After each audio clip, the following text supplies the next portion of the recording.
When I last left you, I left you with a lot of questions regarding so many things, but one of the main questions is what happened with my relationship. Throughout my time pre-surgery, while I was in Ascension in Detroit, and my time that I spent in rehab, there were so many nights that I spent begging and pleading and crying. For the 5 years before all of this started, there were so many nights that I had spent begging and pleading and crying. Abuse has a funny way of changing the masks that it wears. And the person that you see in front of you isn't always the person that you get.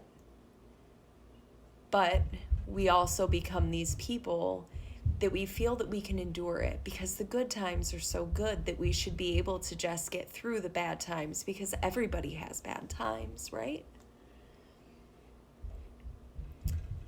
So as I was in the hospital in Detroit, as I've mentioned in previous stories, I worked really hard to finish the paperwork as far as buying our home. Even before that, before I ever was able to have my surgery, I collected his pay stubs and all of his information that he needed, and I filled out applications and I reached out to lenders and I'd apologize. I'm so sorry. I've spent most of my day trying to sleep today because there's this thing going on with my brain. But we're really excited about the opportunity. And then they would ask the questions about whose name we were putting on there and the different paperwork that they needed from both of us because we were buying this home.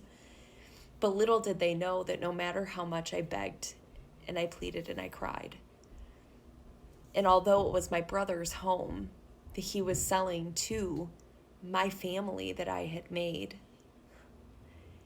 I wasn't allowed to be a part of the purchasing other than doing the paperwork and the legwork and paying off the debt. So fast forward to when I'm in the hospital in Detroit and it's buying our house day. It's Valentine's Day of 2020 and I finish signing all of the paperwork and my mom meets him there at the office because she just wants to make sure that everything goes well with the purchasing of a home that was meant to be for me and my babies.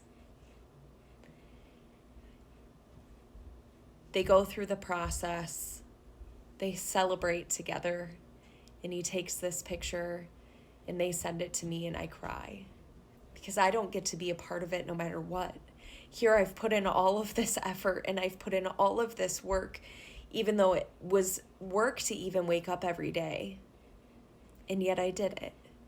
And so I had my own little victory because no matter whose name is on this house, no matter who owns it, no matter any of that, I just want to be able to be in it.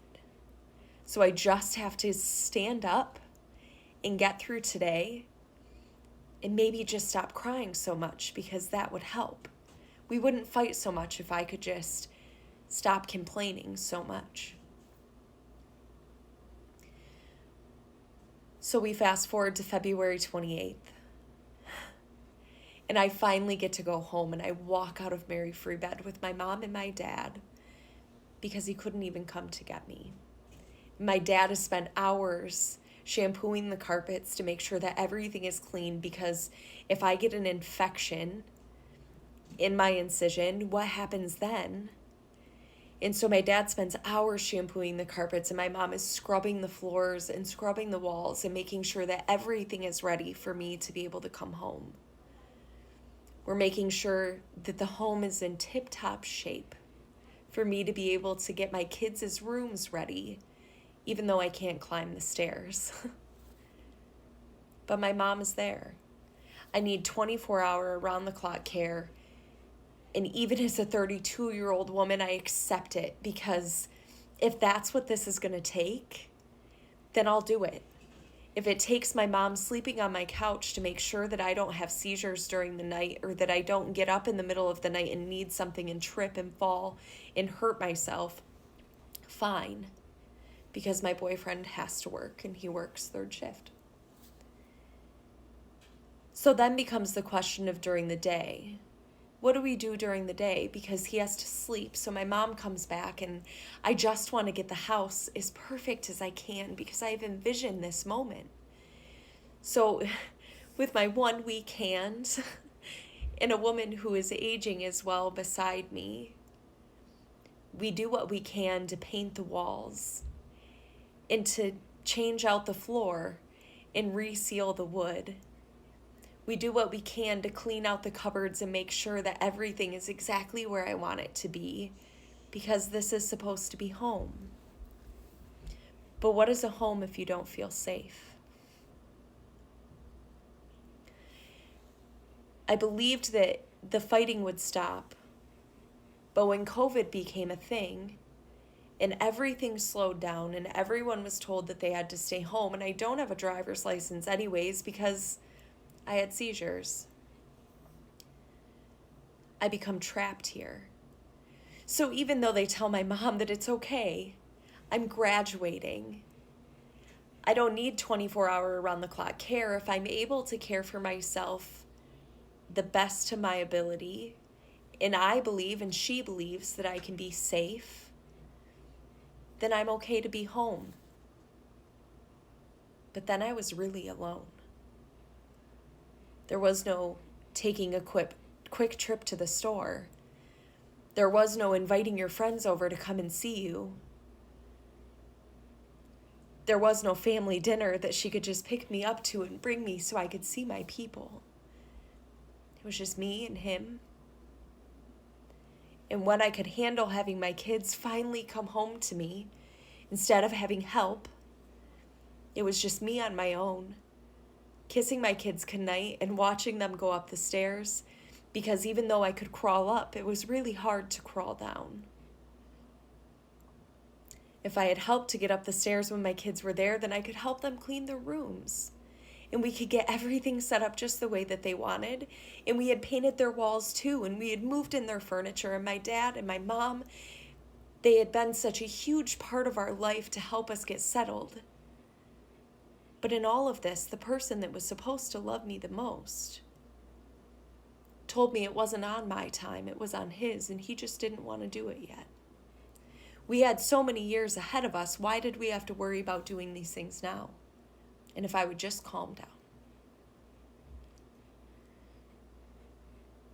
We got a puppy. And in all of this darkness, if Liberty Bell didn't become the light for my kids and I, because I wasn't alone anymore. So I'd sit on the floor and I would do my yoga with this puppy at my feet. And I would spend my time training, and eventually it would get to the point where Liberty and I would walk in circles in the driveway because I couldn't go far. But then Liberty and I would go for walks around the block. And then before I knew it, Liberty and I were taking walks as far as we could handle. And she was training and she was learning and she was becoming my soul. She was becoming a building block for my kids and I when a home didn't feel safe. The yelling never got better.